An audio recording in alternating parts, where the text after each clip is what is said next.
Hey guys, welcome to today's Vehicle Visionary. Recently, I had some requests to do some lower trim level models on my YouTube channel here. So we're going to start off today with the 2021 Honda Odyssey minivan. This is the LX trim level, and speaking of trim levels, I will list all of the trim levels on the screen of the Odyssey for 2021 and their base prices so you can know roughly where they start. This particular model features an exterior color of lunar silver with a mocha interior. And we'll just take a quick look into the interior, but we'll take a much more in-depth look here shortly. And I polled everybody recently, at least for those of you who participated, and I know that you primarily voted to have me spend more time on interior features, and so we're going to do that today.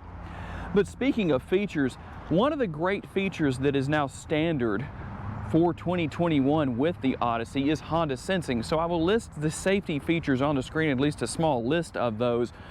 And remember, there is always a link in the description of the video to this very model. So as long as it's in inventory at Holmes Honda, then you will be able to click on that link and go to the website and actually see this very vehicle if you're interested in buying it.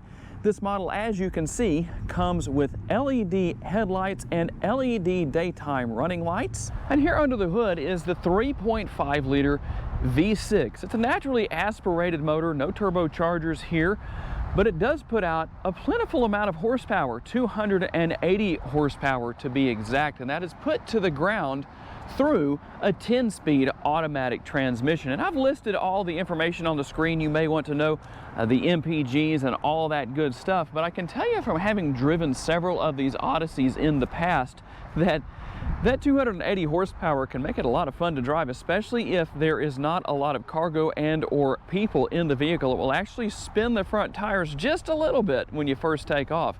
For those of you who own an Odyssey, tell me down in the comments if you're now going to go and see if I'm actually telling you the truth or not. And with the LX trim level, you're going to find 18-inch wheels. And while these mirrors do not have the turn signal indicators built in, they are manually foldable. Let's see if I can do that one-handed. But adjusting the mirrors is power. You do have rear privacy glass.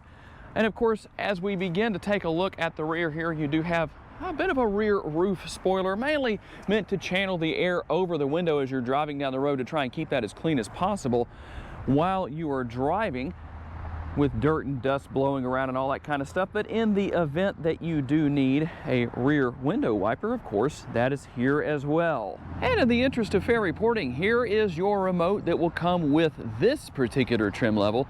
Even though it's not the highest trim level, as you can see, it does have keyless start. So you do have push button start here in this model, and we will open the rear door here. Now that is a manually opening door. It is not power, but very easy to open, very light. And you do still have the magic stowing rear seats. And as I like to say, this area down here where you actually will stow the seats, change the camera angle here for you, that can be used as a multitasker. As you can see, I've got the floor mats down there and all that good stuff, and I'll show you how to put these seats down in just a minute. But when the seats are in their upright position and being used or just left up, even if no one's sitting there, you can use that area down there where the seats will stow for whatever you may wish to put there. And of course, you do have a little bit of extra storage here. This not being the elite version, you're not going to have the vacuum that would normally be located right here, but that does open this area up for some additional storage space if that's something you need. And there is storage space over here as well. Try and keep the sun out of your eyes as best as I can. And as you can see, you have a 12-volt power outlet. Now let's see if I can do this one-handed. In the event that you need directions, instructions, whatever you want to call it, there are instructions on the back of these seats that will let you know how to lower. There's 60-40 split rear seats here, so you can put one or both sides down. Let's see if I can do this one-handed, and lo and behold, I did. That's pretty easy to do right there, as you can see. And putting the seats back up is just as simple. All you're going to do is just pull right there. Let's see here. Reach up and pull on the strap right here. And by the way, these do recline, as you can see. That is in the reclined, fully reclined position. and the other side being in the upright position. When it comes to getting in through the side doors, of course, you had the choice of using the sliding side doors on the driver and passenger side here. Very easy to open. And of course, one thing I didn't mention when we were looking in the rear area were the cargo space numbers, and I'll put those on the screen right now. And of course, you can fold these seats down flat to maximize your cargo space, which is rather plentiful, of course, here in the Odyssey.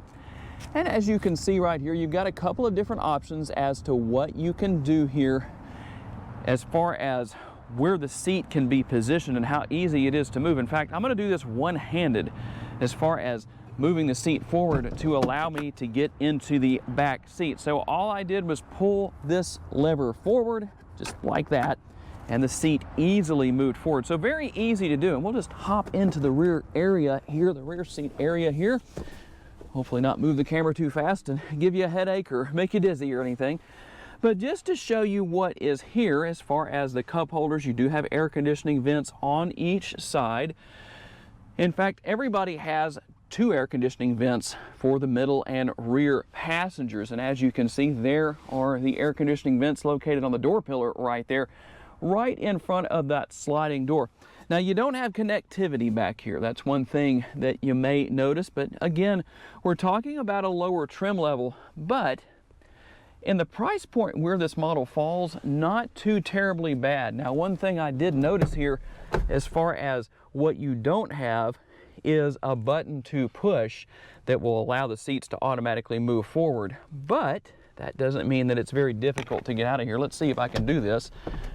That's pretty easy, just to reach over and move the seat forward myself. And just to show you a little bit about what's in the center area here, of course, you do have some cup holders right there.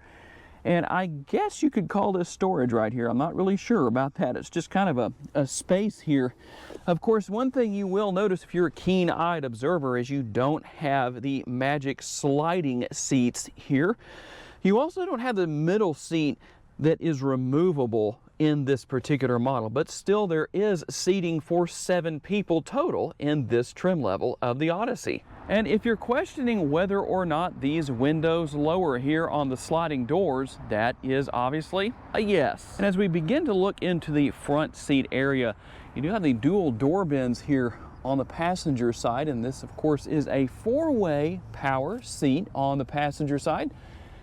And we'll just take a quick look what is available here. Just a quick look into the glove box in case you want to see that. Pretty deep glove box.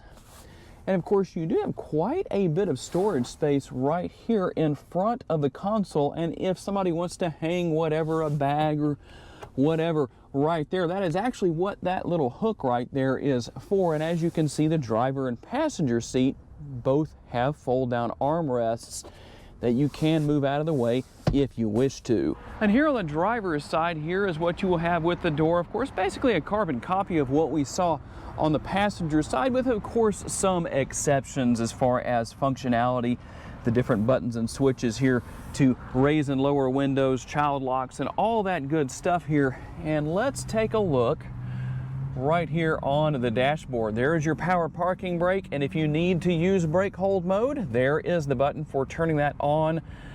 And this is not a power steering wheel, but it is fully adjustable. Here is the release. Let's see if I can do that one-handed, that allows you to change the positioning, whether it's tilt or telescopic. And as I hop into the driver's seat, this is an 8-way power seat on the driver's side. Like I said, it's 4-way on the passenger side, 8-way here on the driver's side. And like I said, again, push button start. I'll put my foot on the brake and hit that and just show you what comes up on the dashboard as far as your dashboard graphics go. In this particular model, of course, the steering wheel mounted controls here.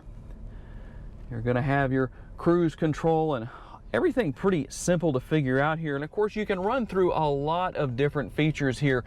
I'll just show you. All I'm doing is just using the up and down arrows, and of course you can select whatever you want right there. I'm not going to do a full tutorial or anything like that on that, just to save some time, but just to show you what's there in case it's something you're interested in seeing. Of course, you can go into settings and change quite a few things, including the order of the apps if you wish to arrange those. I'll just show you a little bit of what's there. But a lot of functionality here that allows for some customization depending on what you want. And one thing about the 10-speed transmission in the Odyssey, of course, if you're feeling sporty, well, you've got shifter paddles if you wish to use those. And there's multiple reasons why you may wish to do that. Of course, here is the control panel for your air conditioning. It's not dual zone here in the front, but not necessarily a bad thing. You're going to control the temperature here on the left-hand side and the fan speed on the right. In fact, I'm going to turn that up just a tiny bit. Hopefully it doesn't bother you while you listen and watch, but trying to get a little extra air blowing here. And here is the push button shifter, of course, and one of the nice things about that, of course, you have a multi-view camera, and the way you're going to scroll through your different views, you're going to hit this one right here. And as you can see, you've got 3 different views depending on what you need to see, whether it's from this angle or if you're pulling up to something behind you and you want to make sure you're not going to hit it. That just makes it super easy. And of course, the push button shifter, here are your available driving modes. Of course, you've got snow and econ, and then the drive and sport mode selection going to be right here. When you're in drive, of course, you're just going to have the D up there on the screen. If you go into sport mode, you're feeling rather sporty when you're driving your Odyssey around, well, there you go. That S will be displayed on the dashboard. And you will notice a difference here, of course, with the size of the infotainment screen. And again, it has to do with trim level, but not necessarily a bad thing, because, well, you're not paying quite as much as you would on higher trim levels. So here's how you're going to select whatever it is you want to do. As you can see, I'm just scrolling through with the knob here on the right-hand side of the dashboard. Very easy to use. And then if you find something you want to select, you're just going to push the button right there and go from that point. And of course, you've got your back button. We'll go back right there. And of course, if you need to get to your menu, there is that button right there. And of course, you do have phone connectivity, wireless connectivity, a lot of the same features you would see in other trim levels. And if you wish to go to a darker mode, say at night, you don't want the screen to be so bright, that's really easy to do right there. And of course, everything's pretty self-explanatory as far as what does what. And we'll just take a quick look down here from a different view. What we saw earlier there is a 12-volt power outlet, and you do have a little bit of storage right here as well. You can seal that away if you wish to. One thing you will notice that is different in the LX trim level is going to be the design and overall layout of the center console. There's not actually a lid here, but you do have a lot of space. It is pretty deep down in there. And of course, you have your connectivity right here. So there's where, if you're wondering where the USB ports are, there they are. You also have an auxiliary port right there as well. So tell me what you want to see in future video, guys, and I will make that happen for you. Thanks to my friends here at Holmes Honda for loaning me this model for the day. I really appreciate that, and all of you for being kind enough to take the time to watch. Tell me what you want to see me feature in future videos, and I will make that happen for you. I look forward to seeing you in my next video. Bye-bye.